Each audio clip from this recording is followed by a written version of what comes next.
अस्सलामुअलैकुम। मैं प्रोफेटोपैथिक हकीम मुज़फ़्फ़र हुसैन अजमल आपसे मुखातिब हूँ।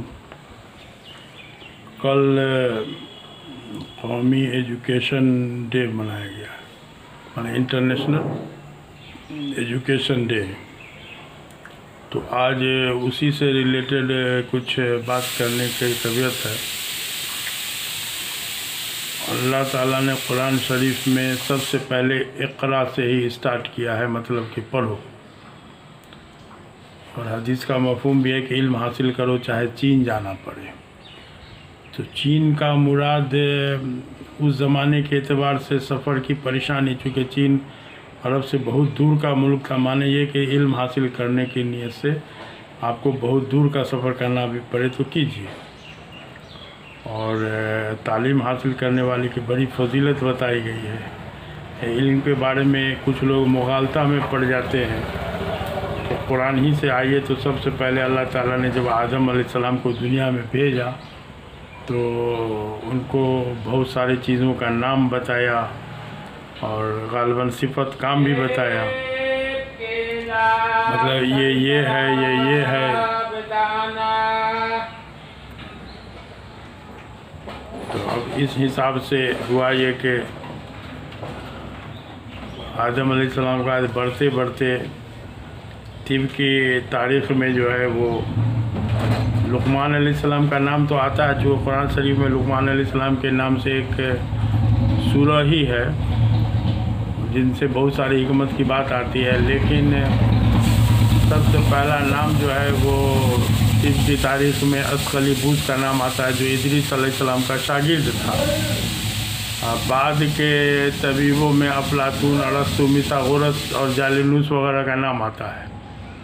और तिब्ब जदीद यानी मॉडर्न मेडिकल साइंस के मौजूद हकीम ज़करिया राज़ी रहमतुल्लाह अलैह थे, जिन्हें यूरोप वालों ने डॉक्टर रिजर्व बनाकर उनकी किताबों का यूरोप ले जाकर अंग्रेज़ी में तर्जुमा भी किया। इस तरह एलोपैथिक तरीका इलाज वजूद में आया। आज का थर्मामीटर, स्टेथोस्कोप यानी आला और अक्सर जर्राही के आलात उन्हीं की ईजाद समझी जाती है। हकीम ज़करिया राज़ी रहमतुल्लाह अलैह के बाद शेख अबू अली सीना तबीब हुए, जिन्होंने तिब नबी को सबसे कबल तरीका इलाज में शामिल किया। और उनकी मशहूर तसनीफ़ अल क़ानून है, जिसके तर्जुमे यूरोप के मेडिकल कॉलेजों के निसाब में आज भी शामिल है।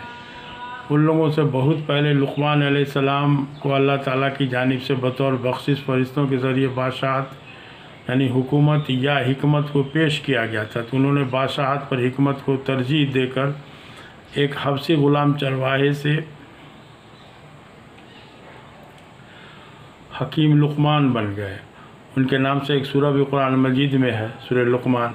उन्होंने अपने ज़िंदगी में अपने बेटे को बहुत सारी नसीहतें की हैं, जिनमें से एक ये है कि बेटा, पेट भरे पर खाने से कुत्ते के आगे डाल देना बेहतर है। सिर्फ यही एक नसीहत इलाज मालजा के मामला में बुनियादी अहमियत का हामिल कहा जा सकता है।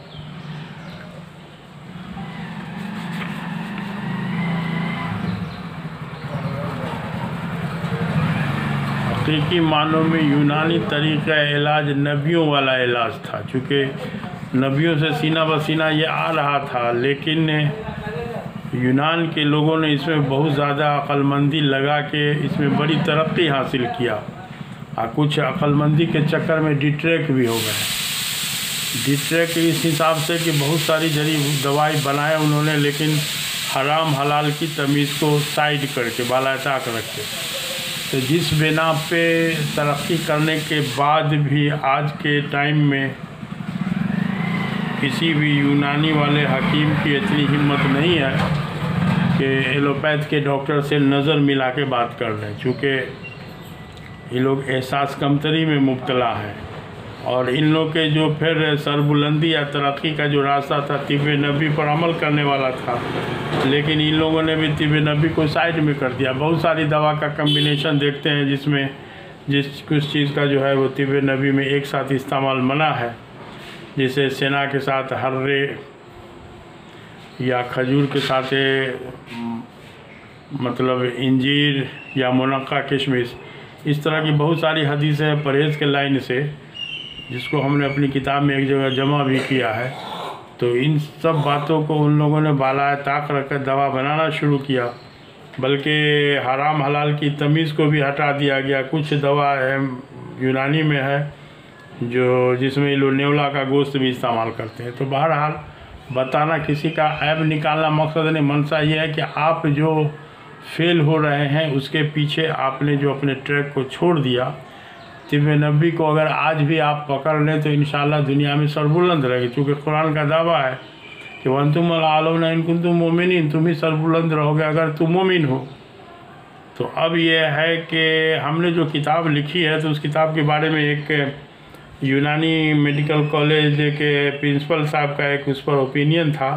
उन्होंने हमसे 8 अदद किताब मांग के अपने कॉलेज के लाइब्रेरी में रखवाया, और उनका एक बड़ा अच्छा मतलब तबसरा टाइप का ओपिनियन था कि हमारा यकीन है कि इस किताब को अगर जो यूनान BUMS वाला लड़का अगर इसको अच्छा से ध्यान से 2-3 बार पढ़ लेगा तो किसी भी एलोपैथ वाले डॉक्टर से नज़र मिला के बात कर सकता है।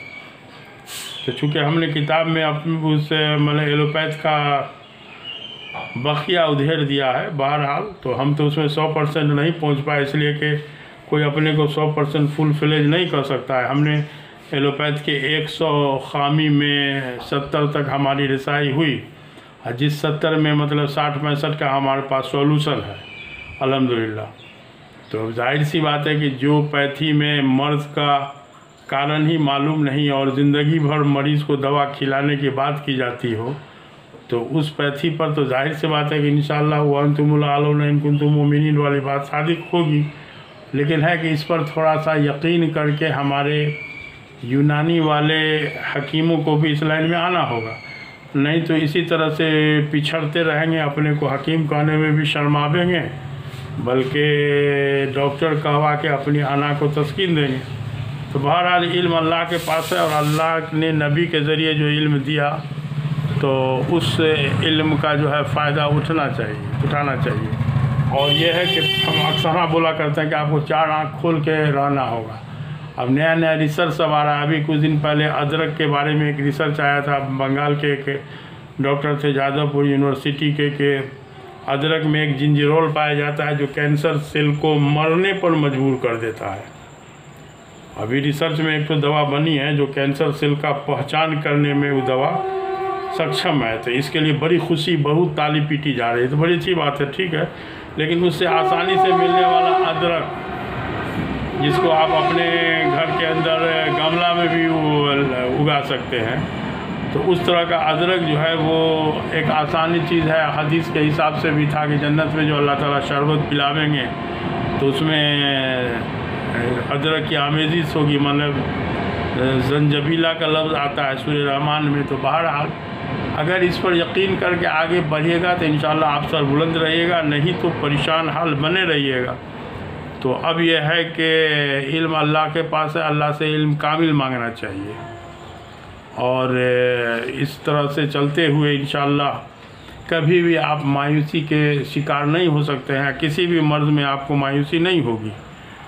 इसीलिए तो हम बड़े आसानी से छोटी छोटी हदीस पर अमल करके हम मिर्गी का, डायबिटीज़ का, कैंसर का, पैरालिसिस वगैरह का कामयाब इलाज कर लेते हैं। एक हमारी किताब में बहुत सारी हदीस है, तो एक रांची के एक डॉक्टर साहब ने हमको फ़ोन किया कि आपने उसमें हदीस का हवाला नहीं लिखा। तो हमने डॉक्टर साहब को कहा कि डॉक्टर साहब अगर उस हदीस पर यकीन है तो आगे बढ़िए, नहीं तो हमको मुहद्दिस नहीं बनना है या बनना था जो हम उसके हवाला के पेरी में लगते, तो हमको कम से कम 5-6 साल और उस पर मेहनत करना पड़ेगा, जो उतना टाइम हमारे पास नहीं है। अगर यकीन है तो आगे बढ़िए, थोड़े सा छोटी छोटी हदीस पर यकीन करके हमने बहुत कामयाब इलाज सीख लिया अल्हम्दुलिल्लाह। तो अब यह है कि इस नबी वाले इलाज को हर हाल में अपनाना होगा, ये दुनिया की अभी ज़रूरत है, और हम लोग कसूरवार हैं कि हम लोग इसको दुनिया के सामने पेश नहीं कर पा रहे हैं, सही तरीके से पेश नहीं कर पा रहे हैं। तो इसलिए जाहिर सी बात है कसूरवार हम हैं, तो उसको हम लोग को पहले अपने घर से शुरू करना होगा। अपने मरीज़ पे सब पे इस तरह का बहुत सारा गाइडलाइन है, तो अगर आप ईगर होंगे तो इसमें आपको अल्लाह की तरफ से मदद भी मिलेगी। हमारी किताब भी इस लाइन में बहुत मददगार साबित हो सकती है। तो अब यह है कि ठीक है, देखे थोड़ा सा वीडियो लंबा हो गया है, फिर पुरानी बात की। अगर अच्छा लगे तो इसको सब्सक्राइब कीजिए, शेयर कीजिए और थोड़ा सा इसको बर्दाश्त कर लीजिए। कहा कि छोटी बात हम इसमें कट नहीं कर सकते हैं, इसलिए मजबूरी है, थोड़ा 10 मिनट से ज़्यादा चला गया। ठीक।